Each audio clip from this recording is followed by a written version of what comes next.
We have now received a trove of new information. It includes details on what Betsy Hackman was searching for before she died and the first person view of the officers, what they found in Gene Hackman's tunnel through DNA is hard to explain. It was not supposed to be there. 40 feet beneath his Santa Fe, bedroom behind a wall that appears on. No blueprint federal agents pulled. Organic material from the deepest part of a hand-carved chamber. The DNA results came back inside 12 hours. The case was classified inside 12 more. They're going to work this case. They're going to look at every aspect and try to figure out the exact cause, whatever that genetic profile actually belonged to the public, has not been told and may never be told. But the people who saw it stop speaking about it, and one of them quietly took a leave of absence the same week. The story nobody doubted. Gene Hackman was 95 years old when he died inside his $4 million Santa Fe estate. His wife Betsy Arakawa had passed before him. The official record was simple. Heart failure for the actor. A serious viral infection for his wife. An aging man broken by grief finally letting go. This morning a surprising update in the death investigations of Gene and Betsy Hackman. Officials now say Betsy called a medical service the morning after she was previously thought to have died. It was a clean story. It was a human story, and nearly every single detail of it turned out to be wrong. The first signs of trouble were dismissed as routine. When unmarked federal vehicles arrived at the front gate, neighbors assumed it was protocol for an estate of that size. A man with Hackman's wealth and reputation deserved extra caution after his death. The thick steel gates, the motion sensors lining the perimeter, walls the thermal cameras tucked into, the stonework, all of it seemed reasonable for a Hollywood legend who had spent decades dodging photographers. Even the strict non-disclosure agreements every employee had signed felt practical, private, greater than understandable. That was exactly why the cover worked so well. The estate sat behind walls so thick they swallowed sound. From the road you couldn't see a single window.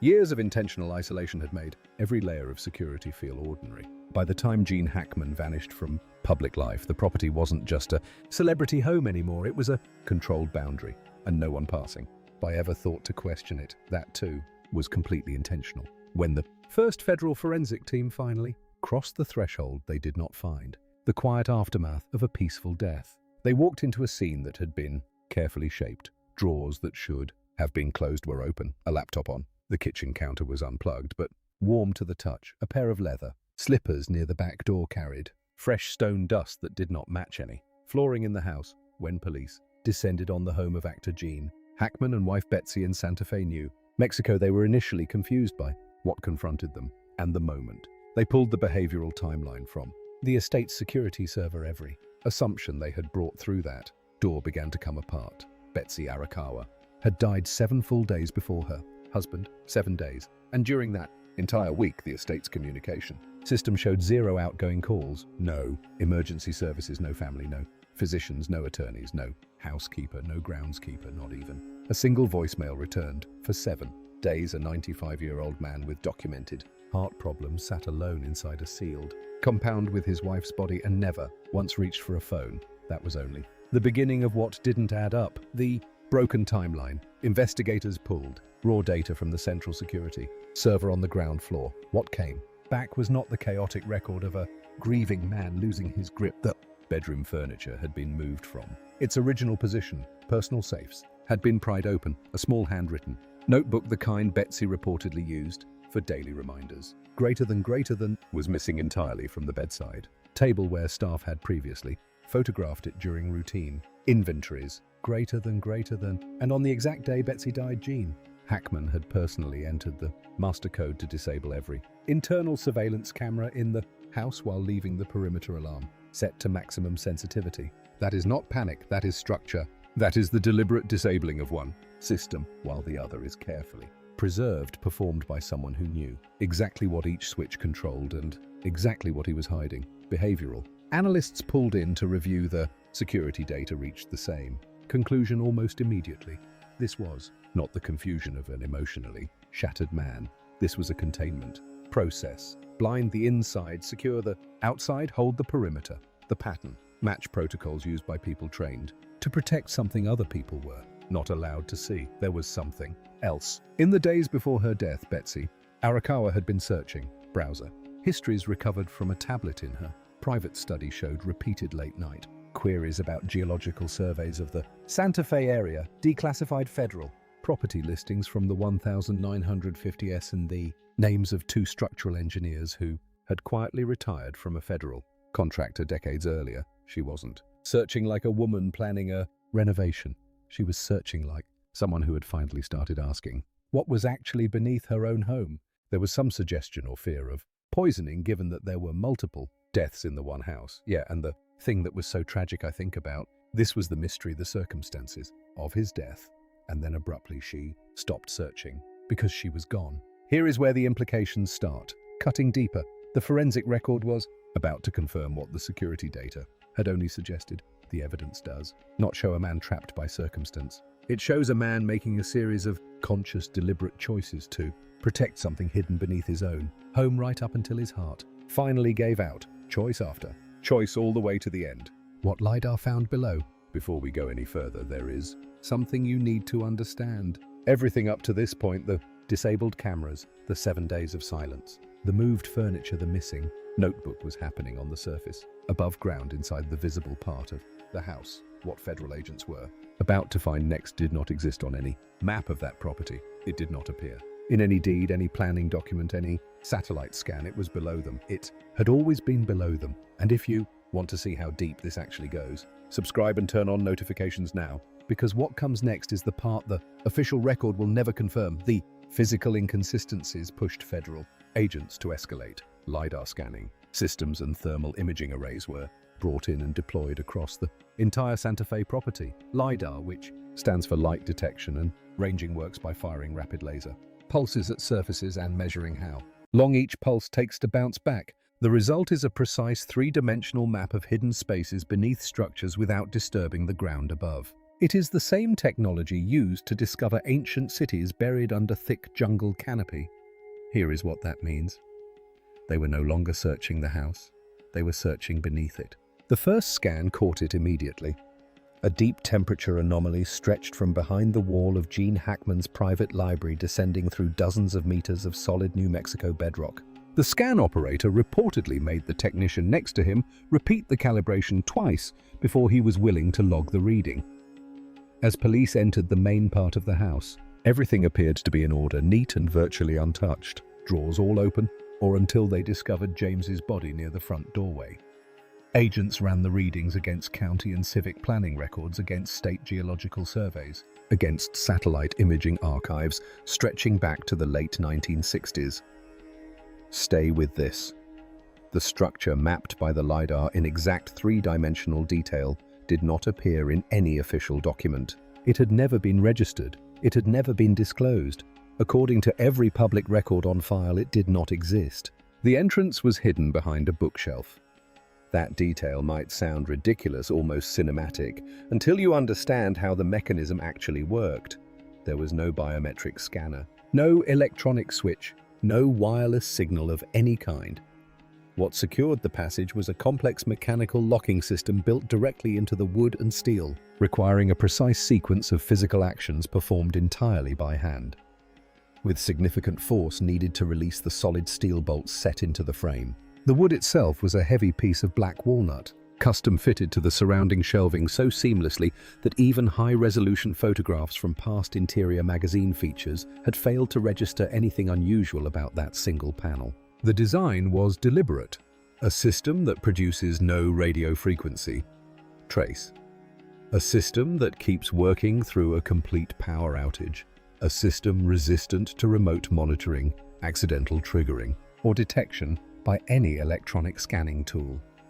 Whoever designed that entrance built it for durability, for secrecy, and for survival under conditions most people would never plan around. The agents went down. It is the newly released body cam video showing cops arriving at the Santa Fe home of Gene Hackman and his wife. They learn from a handyman they are dead. The descent itself took longer than anyone expected. The shaft was narrower than the LiDAR map had suggested, and the temperature dropped roughly 1 full degree for every 6 feet they descended. By the time the lead agent's headlamp lit up the first reinforced section, his breath was already visible in the air. The phase walls smelled faintly of old machine oil, not the kind that lingers after a single use, the kind that has been reapplied year after year, with the patient consistency of someone who never planned to stop. The upper stretch of the tunnel, closest to the surface, was reinforced with poured concrete and steel. Dr. Marcus Alford, a structural engineer attached to the federal forensic team, studied the rivet spacing and went quiet for several seconds before he spoke. The spacing and weld technique matched military-grade security construction standards from the 1950s exactly. He told the lead investigator that in 30 years of structural analysis, he had encountered that exact rivet pattern in only 2 other places. Both were classified federal sites. Neither had ever been linked in any public document to a private residence, but at a depth of 40 feet, everything shifted. Here is what that means. The industrial concrete ended, the steel beams disappeared. What replaced them were rough stone walls marked with thousands of primitive tool impressions. Each impression was small, narrow, almost rhythmic, the kind of pattern left by hand chisels swung in a steady cadence over months, possibly years of patient labor. The air carried something the surface tunnel did not. Unnatural temperature variations, sudden changes in humidity, a heavy concentration of oxidized metallic particles suspended in the air. The kind of chemical trace left by prolonged exposure to materials and processes that have no business inside a sealed natural cave. The hand-carved stone core of this tunnel was not modern. It was an artificial geological formation cut by human hands long before the military-grade upper section was built above it. Long before the estate itself was ever placed on that land. Whatever the original purpose of the structure had been, it predated the 1950s build that hit it. It predated the house. It may have predated anyone alive who knew it was there. This was not a bunker with an older section beneath it. It was an ancient structure that had been reinforced, militarized, and buried beneath a private estate so that no one outside would ever discover it. The 1950s renovation had not built the tunnel, it had simply locked it. Whoever poured that concrete and welded those steel beams had been hired to do one thing: seal an existing passage, hide it under a layer of modern infrastructure, and hand the keys to whoever was going to live above it next. Decades later, the man holding those keys was Gene Hackman, and the deeper they went, the clearer it became that whatever was waiting at the bottom had not been left undisturbed for long. What the DNA showed. Then the microforensic results came back. The dust samples lifted from the tunnel's mechanical locking system told a story that forced the entire investigation in a new direction. Special forensic technician Raymond Voss, assigned to the Federal Evidence Team out of the Albuquerque field office, was the first to examine the gears of the library locking mechanism under magnification. A man who had spent 22 years working federal evidence cases without once requesting a transfer. Steady hands, a reputation for finishing reports the same day samples arrived. His instructions on this case were straightforward. Look for anything that didn't match years of inactivity. What he found instead made him put down his tools and call his supervisor before writing a single line in his report. The metallic wear marks on the internal gears were fresh, not months old, not years old, days old. They lined up with forensic precision against window between Betsy Arakawa's death and Gene Hackman's. And this is where it gets worse.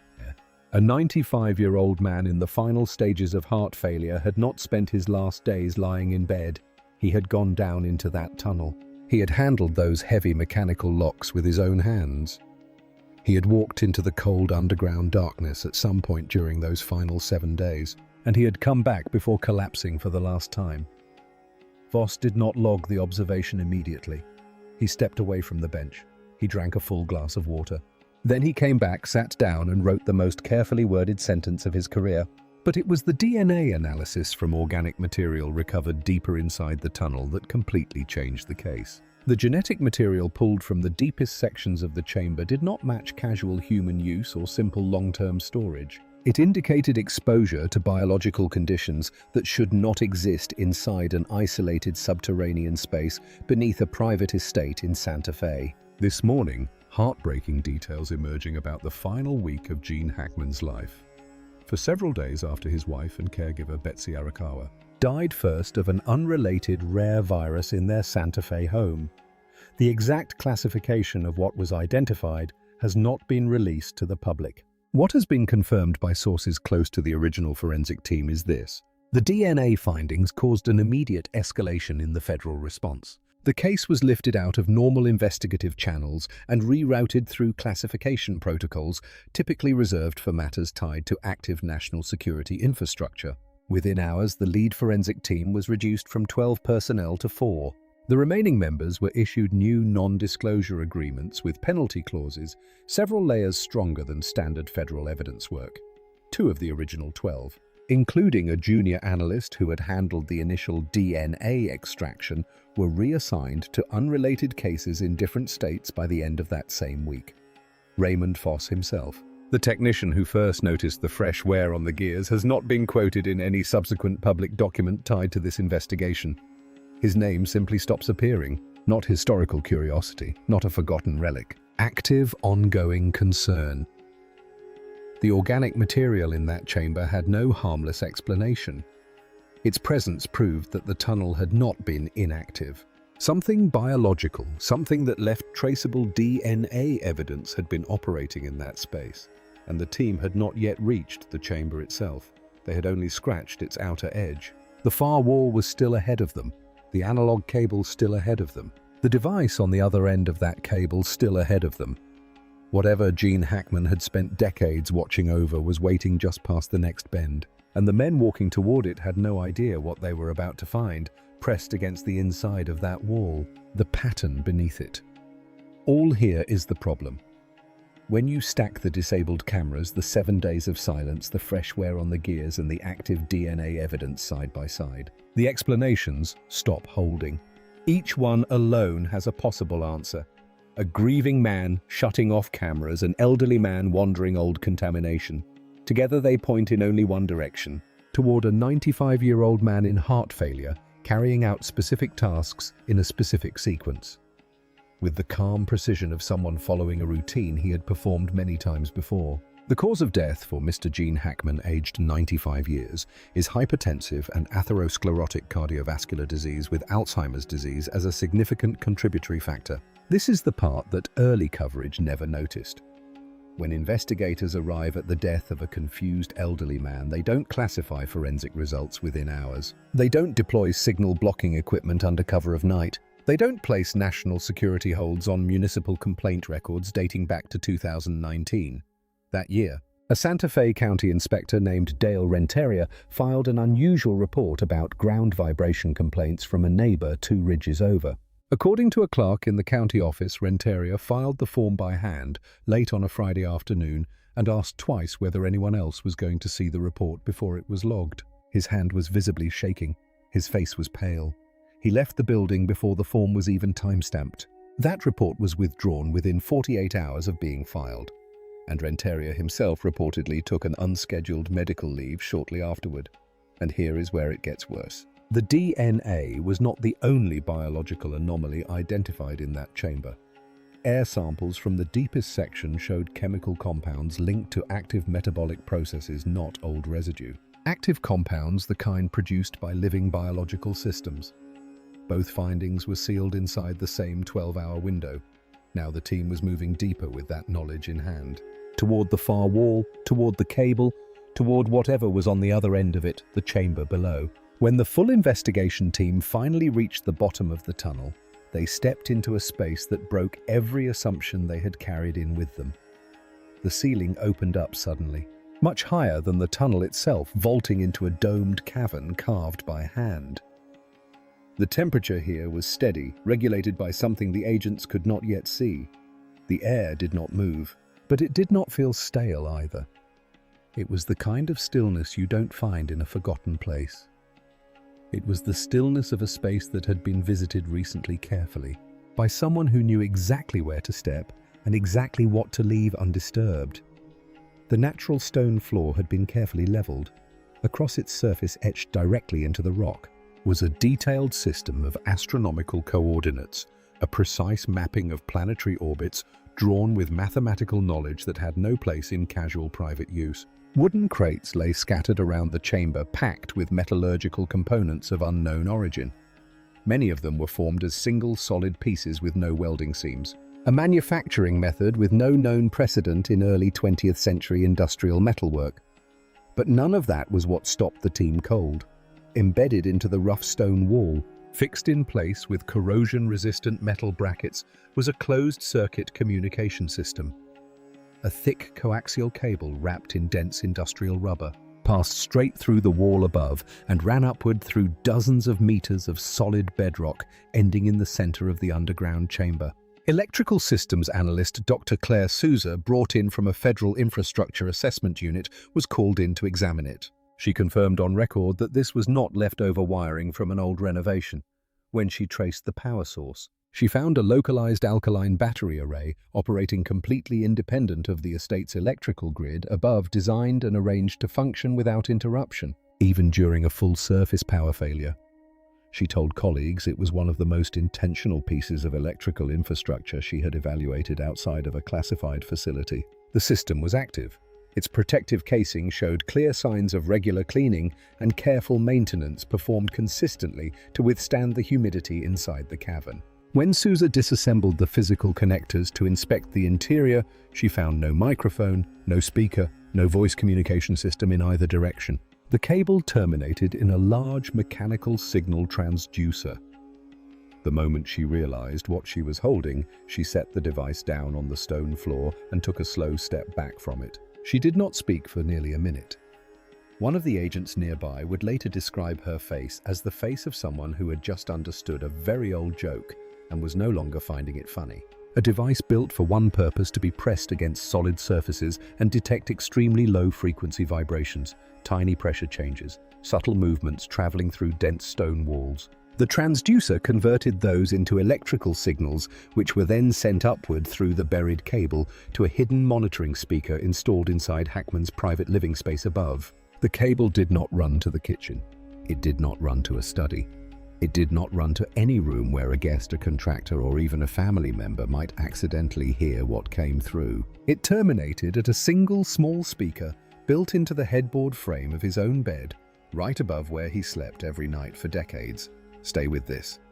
He was not a man who happened to live above an old structure. He was a man whose entire bed was wired to it. The choice of room was not coincidence. The choice of placement was not aesthetic. Whoever designed that system designed it for one specific human being to spend his life listening to one specific signal in his sleep. As we're learning incredible new details this hour about the circumstances surrounding his death. His front door opened, scattered pills on the bathroom countertop, one dog dead in the closet, two still alive on the property. Undisturbed by any other sound on the property for an unknown number of years, Gene Hackman had not simply been living at that estate. He had been positioned there, listening. Not to voices, not to broadcasts, not to anything happening on the surface at all. He had been listening to the vibrations of whatever was pressing against the far side of a sealed wall, 40 feet beneath his bedroom floor. That is what makes this story so disturbing. The image we have always carried of Gene Hackman. The retired Hollywood icon spending his final years quietly in the desert, shielded by walls and stone. And silence is not the picture the evidence supports. The evidence shows something else. A man stationed, a man's on duty. A man who, in his last week of life with his wife already gone and his own heart failing, dragged himself down into a tunnel one final time to maintain whatever it was he had spent decades watching over. And whatever that thing was, it left DNA behind it. It left active metabolic compounds in the air. It triggered a federal classification response inside 12 hours. And it remains, as of this recording, behind a wall the public will likely never be allowed to see.